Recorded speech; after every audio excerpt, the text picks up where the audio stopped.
لیکن جو کام تکلیف دینے والے ہیں وہ سب کے اندر ہوتے ہیں. تبلیغی جماعت ہی نہیں، بریلوی جماعت بھی ہے، اہل حدیث بھی ہے، دوسرے فرقے ہیں ان کے اندر بھی ہے، تکلیف دینے والے کام ہوتے ہیں. دوسرے فرقوں کے اندر بریلوی حضرات ہیں، جبکہ مسلمان ہیں سب، میں بھی مسلمان، سب مسلمان ہیں، مجھے اعتراض کرنے کا کوئی حق نہیں ہے.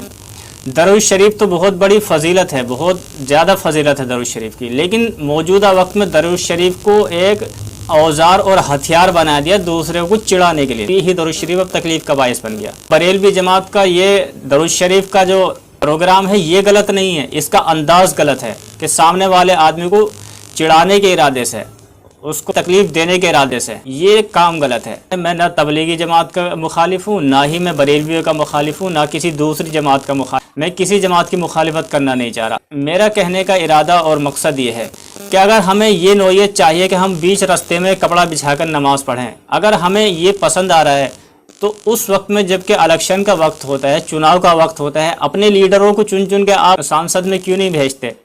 اس وقت میں آپ الگ الگ بٹو گے صرف ایک پلیٹ بریانی کے اوپر، کہ جس کے ہاتھ میں ایک پلیٹ بریانی آئے گی اسی پارٹی کے اندر وہ چلا گیا. نتیجہ یہ نکلتا ہے کہ آپ کی آواز سانسد میں کمزور ہو گئی، اور جب 5 سال آپ کے سامنے آئیں گے تو آپ پورے 5 سال روں گے، مسلمان روں گے کہ ہماری مسجد پہ جو ہے قبضہ کر لیا، مسلمانوں کے ساتھ بے ادبی کر دی، مسلمانوں کو چھیڑ دیا. سارے مسلمان ایک ساتھ آنے کے بعد میں روں گے. دیوبندی، بریلوی، اہل حدیث، شیعہ، جتنے بھی فرقے ہیں سب ایک جگہ مل جائیں گے، دیکھو مسلمانوں کو چھیڑ دیا. ارے یہ اگر آپ کو اتنی ہی آپس میں تکلیف ہے، سب کو ایک ساتھ رو رہے ہو بیٹھ کر کے، مسلمانوں کو ایک ساتھ بولنے کا حق ہے، تو آپ کو اپنے لیڈر بنانے کا بھی تو حق ہے. جو آپ کو آزادی کا حق ملا ہے ووٹ ڈالنے کا، یہ فری میں نہیں ملا. بڑے بوڑھوں نے بہت قربانی، نسلوں نے قربانیاں دی ہیں، اس میں خون بہے ہیں، جو آپ کو ووٹ ڈالنے کا حق ملا ہوا ہے. موجودہ وقت کے مسلمانوں نے، میں کسی فرقے کو نہیں کہہ رہا، موجودہ وقت کے مسلمانوں نے اس کو ایک ایسے سمجھ لیا ہے کہ جیسے ہمیں فری میں مل گیا ہو وراثت کے اندر. مجھے کہنے کا مقصد یہ ہے اس ویڈیو کے اندر، تبلیغی جماعت کو اگر یہ کہا جائے کہ تبلیغی جماعت زمانے سے اور حالات سے بالکل ناواقف ہے، تو یہ کہنا کچھ غلط نہیں ہوگا کہ کرتا پائجامہ پہننے سے اور داڑھی رکھنے سے اور سر پہ ٹوپی رکھنے سے یہ تو ایک دنیاوی لباس ہو گیا. اس کے آدھار پر آپ کا یہ فیصلہ کرنا کہ یہ دل کے اندر سے بھی، اپنی دماغ کی سوچوں کے اندر سے بھی، یا اپنی صلاحیت کے اندر سے بھی ایسا ہی ہوگا، یہ ضروری نہیں ہے. یہ تو ایک نقل ہے. یہ تو اصل میں علماء دین جو اپنی زندگی کے 20-20 سال، 10-10 سال کتابیں پڑھنے کے بعد میں ایک جانکاری، نالج اکٹھی کرتے ہیں اسلام کی، ان لوگوں کا لباس ہے کہ ان لوگوں نے منتخب کیا اس چیز کو کہ 10-20 سال آدمی نے کتابیں پڑھی ہیں جس میں قرآن سیکھا ہے، اس نے قرآن کے مسائل کو سیکھا ہے، زندگی کے اصولوں کو سیکھا ہے، اس کے بعد میں وہ ایک کرتا پائجامہ، یہ ٹوپی جو ہے پہنتے ہیں. اس کا مطلب ہوتا ہے کہ ان کو اس چیز کا ہنر ہے، علم ہے. لیکن یہاں نقلی طور پر کہ کرتا پائجامہ پہننے کے بعد داڑھی بال ڈالنے کے بعد میں یہ کیا حرکتیں ہیں اس طرح کی کہ گاڑی کے بیچ راستے کے اندر آپ نماز پڑھیں اور دوسرے لوگوں کو تکلیف دیں. دیکھنے میں آپ کا حلیہ، آپ کے بدن پہ کپڑے، کرتا اور پائجامہ اور ٹوپی بالکل اس طرح کی لگے گی جیسے کہ آپ کسی مدرسے کے ہو. پبلک آپ کو یہی سوچے گی. اس کو نہیں پتا کہ آپ تو ایک دنیا دار ہو اور آپ گھر میں سے دنیا داری چھوڑ کر کے آپ یہاں آئے. یہاں سے جانے کے بعد میں واپس آپ کس کام میں لگو گے، دنیا داری میں یا دین میں، یہ تو میں نہیں کہہ سکتا. لیکن عام پبلک دھوکہ کھاتی ہے کہ پڑھے لکھے لوگ اس طرح کی غلطی کر رہے ہیں آپ کے لباس کو دیکھ کر. لیکن آپ کو یہ سوال ہو کہ وہ چالیسا کرتے ہیں گاڑی کے اندر، وہ بھجن کرتے ہیں گاڑی کے اندر. ارے تو ان کے پاس میں اتنی پاور ہے، انہوں نے اپنے لیڈر بنا کر سانسد میں بھیجے ہیں، ودھان سبھا میں بھیجے ہیں، اپنی انہوں نے لیڈر بنا کر کے رکھے ہیں. الیکشن کے وقت میں، چناؤ کے وقت میں آپ کیوں نہیں اپنی لیڈر بناتے ہو؟ آپ کو تو آزادی ملی ہوئی ہے الیکشن میں ووٹ ڈالنے کی، اپنا لیڈر بنانے کی. تو آپ اپنی پاور کو مضبوط کرو. اس کے بعد میں آپ کو بھی حق ہے کہ آپ راستے میں کپڑا بچھا کر نماز پڑھو. میرا کہنے کا یہ مطلب نہیں کسی کو تکلیف دو. تکلیف اگر ارادتاً اس ارادے سے ہے کہ راستے میں نماز پڑھوں دوسرے کو تکلیف دینے کے لیے، تو نماز ہی نہیں ہونے کی میرے سوچوں کے حساب سے.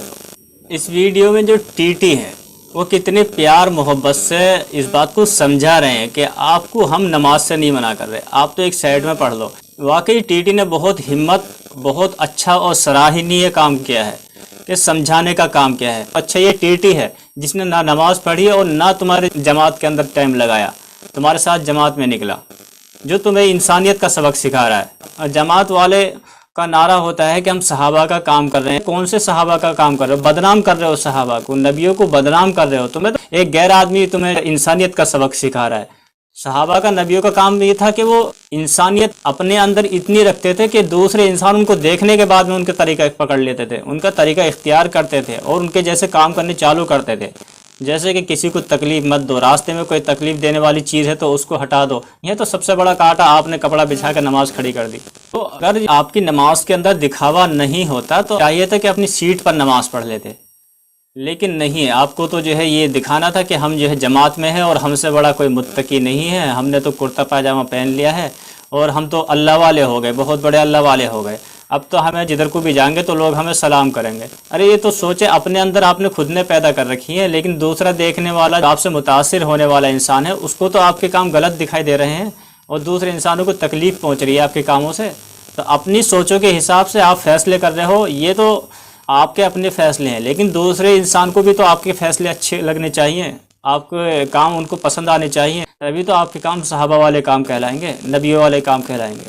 2 سیٹوں کے بیچ میں جو کیبن ہوتا ہے، میرے خیال سے اس میں ان کے ہی گروپ والے ہو سکتے ہیں، تو آپ وہاں نماز پڑھ سکتے ہیں.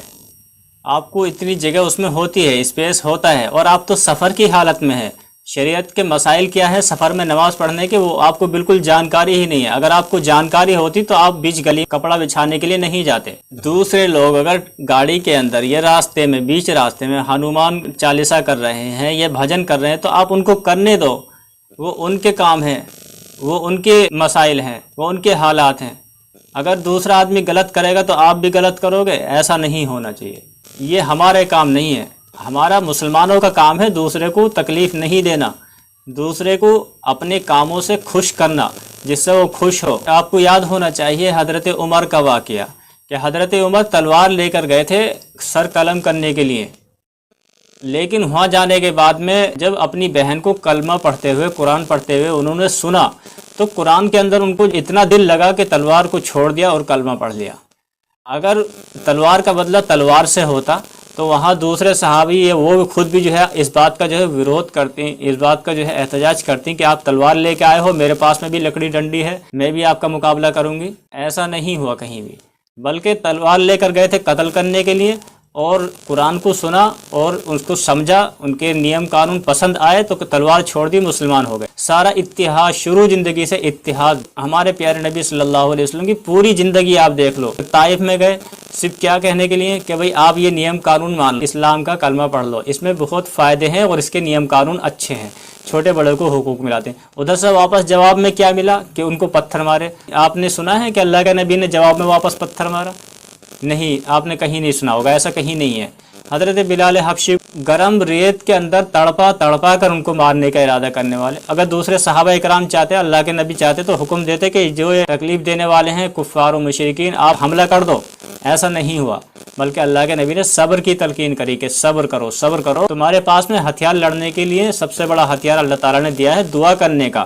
مسلمانوں کو تکلیفیں اور ستانا یہ ہمیں وراثت میں اللہ کے نبی سے، صحابہ اکرام سے ملا ہے. انہی کو تکلیف پانے کے بعد میں صحابہ اکرام نے تکلیفیں اٹھائی ہیں، اللہ کے نبی نے بہت زیادہ تکلیفیں اٹھائی ہیں، کہا ہے کہ مجھ سے زیادہ کسی کو نہیں ستائے گا دنیا کے اندر. تب اس کا نتیجہ یہ نکلا ہے آج دنیا کے زیادہ حصوں میں مسلمان مل جائیں گے آپ کو. جو دوسرے مٹانے والے تھے، تکلیفیں دینے والے تھے، وہ آپ کو کم تعداد میں ملیں گے، دنیا کے کچھ ہی حصوں میں ملیں گے. آپ جو ہے مقابلہ دوسروں کا مت کرو، آپ اپنے نیم قانون دنیا کو بتاؤ، سکھاؤ، ان کی مٹھاس اچھائیاں بتاؤ، اسلام کے بارے میں، شریعت کے بارے میں. خالی وردی پہننے سے تو آج کل کا سوشل میڈیا بدنام کر رہا ہے کہ اس وردی میں غلط لوگ ہوتے ہیں، لیکن غلط لوگوں کے کام، جو اسلام والے کام ہیں، شریعت والے کام ہیں، وہ ان لوگوں تک نہیں پہنچ رہے، غیر لوگوں تک نہیں پہنچ رہے. تو پہنچنے چاہیے، آپ کو پہنچانے چاہیے. تو اسلام کو اور مسلمانوں کو بدنام کرنے والے ہم اپنے ہی لوگ ہوتے ہیں. ہمارے پاس میں علم نہیں ہوتا، کم علمی کی وجہ سے ہم اسلام کو بھی بدنام کریں گے، مسلمانوں کو بھی بدنام کریں گے. ہمارے پاس میں علم تو ہے نہیں، نہ ہمارے پاس میں سیکھنے کے لیے ٹائم ہے. اسلام کو، شریعت کو سیکھنے کے لیے ہمارے پاس ٹائم بھی نہیں ہے. آپ اپنی زندگی کا نچوڑ نکال کر کے دیکھو، رزلٹ نکال کر کے دیکھو. صبح سے شام تک آپ کو جو ہے 12 گھنٹے 24 گھنٹے کا ٹائم ہوتا ہے. اپنے کام ڈیوٹی پہ آپ 8 گھنٹے 12 گھنٹے کی ڈیوٹی کام دے سکتے ہیں، لیکن آپ پورے سال کے اندر مشکل سے 1 مہینے کا ٹائم اسلام کو سیکھنے کے لیے، دین کو سیکھنے کے لیے آپ نے کبھی نہیں نکالا ہوگا۔ میری بات اگر آپ کو بری لگے تو آپ اس چیز کا رزلٹ نکال کر کے دیکھ لو، آپ اس چیز پہ سرچ کر لو۔ مسلمان بہت ہیں دنیا کے اندر، لیکن اسلام والے بہت کم ہیں جن کے پاس میں اسلام کے نیم قانون ہیں، پوری جانکاری ہے۔ مسلمان تو وہ ہوتا ہے جس کے پاس میں شریعت کے نیم قانون ہوتے ہیں۔ اس لائق ہم نہیں ہیں کہ ہم اپنے اندر اللہ اللہ کر کے دنیا کے مسائل کو حل کر دیں۔ تو اللہ کو کیا مجبوری پڑی ہے تمہاری ایک دفعہ اللہ کہنے سے اللہ تمہاری آ کر کے سنے گا؟ بھائی اللہ تعالیٰ تو ان کی سنیں گے جو ہے 24 گھنٹے اللہ اللہ کر رہے ہیں، اپنی دنیاوی کاموں کے اندر بھوکے ہیں یا اپنے ان کے پاس میں ضروریات نہیں ہے پھر بھی اللہ اللہ کر رہے ہیں، تو اللہ تعالیٰ تو ان کی سنیں گے پہلے۔ یہ دنیا داری کے بہت سارے گناہ ہوتے ہیں وہ ہم نے سب کر لیے، جب ہمیں مجبوری آ کر کے پڑی یا ہمیں دنیا کے اندر دکھاوے طور پر ہم نے اللہ اللہ کرا تو یہ اللہ تعالیٰ کو پسند نہیں ہے، تو اس سے مسائل حل نہیں ہوتے۔ تو دوستو حالات کو سمجھنا پڑتا ہے اور حالات کے حساب سے فیصلے بھی لینے پڑتے ہیں۔ تو نماز پڑھنا بہت اچھی عبادت ہے، بہت اچھا کام ہے، بلکہ اچھا نہیں یہ تو ضروری ہے۔ جس طرح سے دن میں 2 بار یا 3 بار کھانا کھانا ضروری ہے شریر کو مضبوط رکھنے کے لیے، اس طرح نماز بھی ضروری ہے۔ لیکن اس کا یہ مطلب کوئی ہے کہ ہمیں کھانا تو ضروری ہے، کھانے کی جگہ ہم غلط چیزیں کھانے لگے صحت کو نقصان دے۔ اسی طرح سے ہم نماز پڑھیں، نماز تو ضروری ہے لیکن ہم اس کو جو ہے اس طرح سے پڑھیں کہ جس میں دوسرے کو تکلیف ہو، اس سے بچنا چاہیے ہمیں، جس سے دوسرے کو تکلیف ہو، ہماری نمازوں سے تکلیف ہو، ہمارے کاموں سے تکلیف ہو۔ تو دوستو حالات کو پرکھنا پڑتا ہے، حالات کو پرکھنے کی ضرورت ہے، ہمیں ضرورت ہے حالات کو جاننے کی۔ اور اگر حالات کو جاننے کے بغیر، حالات کو پہچاننے کے بغیر ہی ہم کوئی فیصلہ لے لیتے ہیں، اس کو جہالت کہنا کچھ غلط نہیں ہوگا۔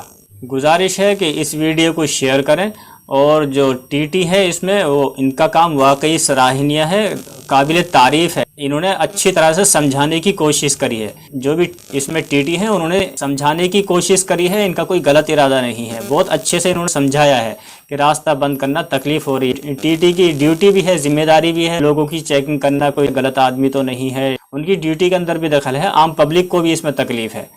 امید کرتا ہوں آپ کو آج کی ویڈیو سے کافی کچھ سیکھنے کو ملا ہوگا۔